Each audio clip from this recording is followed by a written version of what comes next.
मंदिर को बनाया जा रहा है, ठीक उसी तरीके से एक दिन राम मंदिर को तोड़कर अल्लाह के नाम लेकर बाबरी मस्जिद की बुनियाद रखी जाएगी। भाई ये बात मैं नहीं कह रहा हूं, ये बात अल-कायदा की लेटेस्ट मैगजीन एडिशन 2022 में एक मैगजीन शाया हुई है जिसका नाम है गज़वाए हिंद। योगी आदित्यनाथ को धमकी दी गई है जिसमें ममता बनर्जी का जिक्र किया गया और राम मंदिर को तोड़ने की बात, बाबरी मस्जिद को बनाने की बात, और भारत में रहने वाले हिंदू और मुसलमानों को बहुत बड़ा संदेश अल-कायदा ने दिया है, जो कि मैं धीरे धीरे आपके सामने रखूंगा। उससे पहले अस्सलाम वालेकुम रहमतुल्लाहि व बरकातहू। अल्लाह के नाम से शुरू, जो बड़ा मेहरबान और निहायत रहम करने वाला है। मैं हूं मोहम्मद हफीज अंसारी और आप देख रहे हैं द पॉलिटिकल। तो दिसंबर 2022 में रिलीज हुई अल-कायदा के गज़वाए हिंद एडिशन में उन्होंने मुसलमान को भारतीय जनता पार्टी सरकार के खिलाफ युद्ध करने के लिए आक्रोशित किया और उनको बताया कि उनको युद्ध करना चाहिए। साथ ही उन्होंने कहा कि राम मंदिर हर हाल में गिरेगा, बाबरी मस्जिद हर हाल में बनेगी। इस एडिशन में, गज़वाए हिंद के इस एडिशन में क्या कुछ उन्होंने लिखा है वो हर भारतीय मुसलमान और हिंदू भाइयों को जानना बहुत जरूरत, जो है कि बहुत बारीकी से मैं आपको बताऊंगा। इस गज़वाए हिंद के इस एडिशन में अल-कायदा ने कसम उठाई कि वो हर हाल में राम मंदिर को गिराएंगे और बाबरी मस्जिद को वो हर हाल में बनाएंगे। उसने ये भी कहा कि उसने योगी आदित्यनाथ और नरेंद्र मोदी सरकार के खिलाफ इस एडिशन में उन्होंने जहर उगलते हुए कहा, अल-कायदा कहता है कि जो धमकी राम मंदिर को गिराने की अल-कायदा दे रहा है, बाबरी मस्जिद को बनाने की जो धमकी वो दे रहा है, वो इसे पाकिस्तानी प्रोपेगेंडा के तौर पर ना ले। वो योगी और मोदी सरकार को धमकी दे रहा है कि ये सब कुछ सच होकर रहेगा, आप इसे झूठ मत मानो। साथ ही उसने भारतीय मुसलमानों को कहा कि आप भारतीय सरकार के खिलाफ युद्ध करो हर हाल में, आपको डरने की जरूरत नहीं है। उसने अल-कायदा ने भारतीय मुसलमानों नुकसान से डरने की जरूरत नहीं है, क्योंकि आपको पहले ही कई दशकों से हिंदू द्वारा जान और माल का नुकसान पहुंचाया जा रहा है। और उसने ये भी कहा कि आप भारत में युद्ध करो, जिहाद करो और अपने जीवन और संपत्ति का उपयोग करो ताकि तुम भारत में कामयाब हासिल कर सको। उसने सेक्युलरिज्म को एक नरक के तौर पर इस एडिशन में बताया है। जी हां, गज़वाए हिंद के लेटेस्ट एडिशन में अल-कायदा ने कहा कि जो सेक्युलरिज्म है वो मुसलमानों के लिए एक नरक है, और कहा कि हिंदू मुस्लिम भाईचारा कभी संभव हो ही नहीं सकता है। और ये बातें सुनकर मुझे बड़ी हंसी आई, क्योंकि मैं इसको बिल्कुल भी नहीं मानता। उसने इसके अलावा कहा कि दिल्ली से कोलकाता तक शिर्क करने वालों की शासन चल रही है, ये लोग मूर्ति पूजा करते हैं, ये लोग मुशरिक है। उसने कहा कि राम मंदिर बाबरी मस्जिद के खंडरों पर बनाए जा रही हैं, उसमें मूर्तियां रखी जा रही है और उसमें देवी देवताओं की पूजा की जा रही है। दिल्ली से लेकर कलकत्ता तक जो लोग शासन कर रहे हैं वो लोग मुशरिक है, मूर्ति पूजक है। यानी नरेंद्र मोदी के साथ साथ उसने ममता बनर्जी को भी मुशरिक कहा, और उसने कहा कि मुसलमानों को ऐसे लोगों का समर्थन नहीं करना चाहिए। अल-कायदा ने इस एडिशन यानी गज़वाए हिंद एडिशन में कहा कि अहले तौहीद को दबाया जा रहा है, यानी मुसलमानों को दबाया जा रहा है।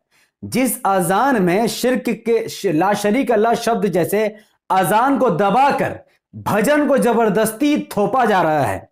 अल-कायदा ने यह भी कहा कि काबा में 360 मूर्तियां रखी हुई थी, लेकिन काबा तो काबा ही था, फिर उन मूर्तियों को नीचे फेंक दिया गया और अल्लाह की इबादत के लिए पाकीज़ा बताया गया काबा को। बाबरी मस्जिद की नींव पर खड़े राम मंदिर को भी तोड़ा जाएगा। भारत जो आज मंदिर बन गया है, यहां ईश्वर ने चाहा तो बाबरी मस्जिद की नींव जरूर रखी जाएगी। इब्राहिम और इस्माइल अलैहिस्सलाम पैगंबर के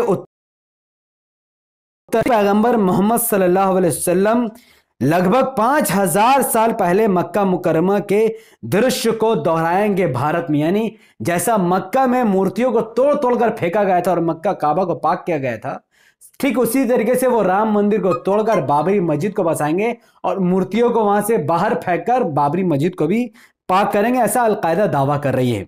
इसके अलावा अल-कायदा जामिया मिलिया इस्लामिया जैसे यूनिवर्सिटी का भी नाम लेती है। यह बहुत दिलचस्प है। देखिए, वो कहता है कि भारत में जामिया मिलिया और अलीगढ़ को लेकर जामिया उस्मानिया तक हिंदू सबके सामने चाकू भाले तेज कर रहे हैं उनको मारने के लिए। ये सब सिर्फ बातें नहीं हैं। 30 साल पहले बाबरी मस्जिद को तोड़ा गया। उसके बाद 2002 गुजरात दंगों का जिक्र करते हुए अलकायदा कहता है कि 2002 दंगा अहमदाबाद में गर्भवती महिलाओं को जिंदा जलाया गया, उनके ऊपर तेजाब फेंका गया, तेल छिड़का गया और हर तरफ, और आज 2022 में हर मुसलमानों के घरों को बुलडोजर से उड़ाया जा रहा है। यानी योगी आदित्यनाथ का उसने जिक्र किया इसमें। साथ उसने जय श्री राम के नारों का भी जिक्र किया। अलकायदा कहता है कि जय श्री राम के नारों को मुसलमानों पर थोपा जा रहा है कि अगर मुसलमान जय श्री राम का नारा देगा तो उसका दुकान चलेगा, अगर नहीं तो उसके दुकान को भी तोड़ दिया जाएगा। इसके अलावा अलकायदा ने अपने इस गजवा हिंद के एडिशन में अफगानिस्तान और चाइना के वीगर मुसलमानों का भी जिक्र किया। वो कहता है कि आप सभी आज अपने मन में विश्वास करें कि हिंदू मुस्लिम भाई भाई का नारा तो झूठ है, भयावह है और एक माया जाल है। इस्लाम और इस्लाम के लोगों का सिर्फ और सिर्फ दुश्मन है। धर्मनिरपेक्षता की छाया भारत के मुसलमानों के लिए स्वर्ग नहीं है, बल्कि एक धधकती नर्क है, जो कि गुजरात दंगों से लेकर दिल्ली दंगों तक मुसलमानों ने देखा है। अलकायदा मजीद आगे यह भी कहता है कि क्या हमें धर्मनिरपेक्ष नास्तिक रूसियों के अत्याचार नहीं देखे हैं जो कि अफगानिस्तान में किए गए थे, या फिर चाइना के द्वारा किए गए वीगर मुसलमानों पर जुल्म को नहीं देखा है। और उसने कहा कि जो अत्याचार वो देख रहे हैं, उसने कहा इसका सिर्फ एक ही समाधान है। अलकायदा कहता है कि वो भारत के मुसलमानों से यह आग्रह कर रहा है कि जब तक पूरा भारत इस्लामिक कानून के तहत नहीं आ जाता, तब तक ये तमाम के तमाम जुल्म चलते रहेंगे।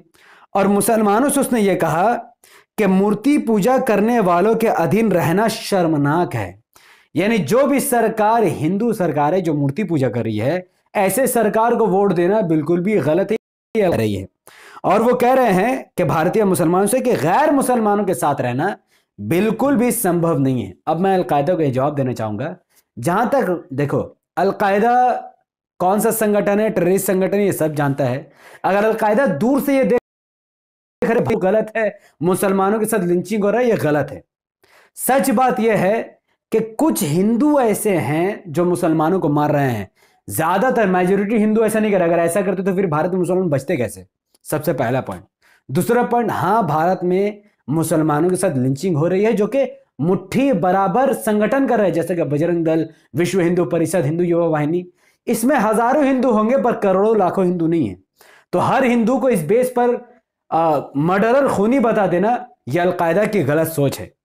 दूसरी बात, उसने जय श्री राम को लेकर कहा है, हर हिंदू हर मुसलमान पर जय श्री राम को लेकर नहीं थोपता है, बल्कि कुछ संगठन ही मुसलमान पर जय श्री राम का नारा थोप रहे हैं। जहां तक राम मंदिर और बाबरी मस्जिद को लेकर उसने कही है, हाँ ये सही बात है कि बल का प्रयोग कर कर बहुत सारे भटके हुए हमारे हिंदू भाइयों ने बाबरी मस्जिद को तोड़ दिया, जो कि कानूनी तौर पर, संवैधानिक तौर पर गलत था। और यह फैसला मुसलमानों के हक पर आना था। लोग चूंकि सरकार भारतीय जनता पार्टी की है, तो वैसे ही फैसला सुप्रीम कोर्ट से भी आया और वहां पर राम मंदिर बनाने का फैसला दिया गया। तो इसका मतलब यह नहीं कि मुसलमान हथियार उठा ले। हम भारत के मुसलमान संविधान पर विश्वास रखते थे, है और आगे भी रहेंगे। संविधान के अनुसार जो भी सुप्रीम कोर्ट का फैसला होगा वो भारत के हिंदू और मुसलमान सबको मानना होगा। हो सकता है, हमें उम्मीद है, हम पेशेंस रखते हैं कि इंशाल्लाह आने वाले वक्त में सरकार चेंज होगी, हमारे हिंदू भाइयों की सोच बदलेगी, वो कहेंगे कि हाँ मुसलमानों की मस्जिद छीनना गलत है। तब एक बार फिर सुप्रीम कोर्ट में कोई एक न्याय करने वाला जज बैठेगा जो इस फैसले को बदल देगा। हम उस वक्त की सब्र करेंगे, प्रशंसा करेंगे, पेशेंस रखेंगे, पर हाथ में हथियार लेकर नहीं उतर जाएंगे कि भाई बिल्कुल भी गलत है। और जहां तक अलकायदा का मानना है कि भारत में हिंदू और मुसलमान साथ नहीं रह सकता, तो मैं बता दूं ये बिल्कुल गलत है। आज भारत में जितने भी एरिया को अगर आप देखोगे तो उसमें हिंदू और मुसलमान बराबर साथ में ही रहते हैं, एक दूसरे का सहयोग करते हैं। सबसे बड़ा मैं उदाहरण देना चाहूंगा, लॉकडाउन 2022 में जितने भी हिंदू भाई पैदल चल रहे हैं, उसमें अधिकतर लोगों को खाना पहुंचाने वाले मुसलमान ही थे, और हिंदू भाई ने भी बहुत सारे मुसलमानों को खाना खिलाया। तो ये कोई ढकी छुपी बात नहीं है। भारत में जब जब आपदा आई है, मुसलमानों ने हिंदू भाइयों की मदद की और हिंदू भाइयों ने इस पर प्रशंसा भी जताई है। और आज भी कई एरिया में हिंदू भाई मुसलमानों की मदद करते हैं। तो ये हिंदू और मुसलमानों में जो झगड़ा लगाने के बाद अलकायदा कर रहा है, इनके इस बहकावे में भारत का 1% भी मुसलमान आने वाला नहीं है। हम भारत में रहते हैं और भारत की जमीन से मोहब्बत करते हैं। जो कुछ भी आज के बीजेपी के दौर में हो रहा है ये बिल्कुल गलत हो रहा है, लेकिन इसका मतलब ये नहीं कि हम संविधान को छोड़कर कट्टरपंथ की तरफ चल जाए, यह नहीं होने वाला है। भारत का मुसलमान संविधान पर जिंदा था, संविधान पर है, आगे भी संविधान पर उसका विश्वास बना रहेगा। अलकायदा चाहे जितने भी एडिशन छाप दे गजवा हिंद के नाम पर या बाबरी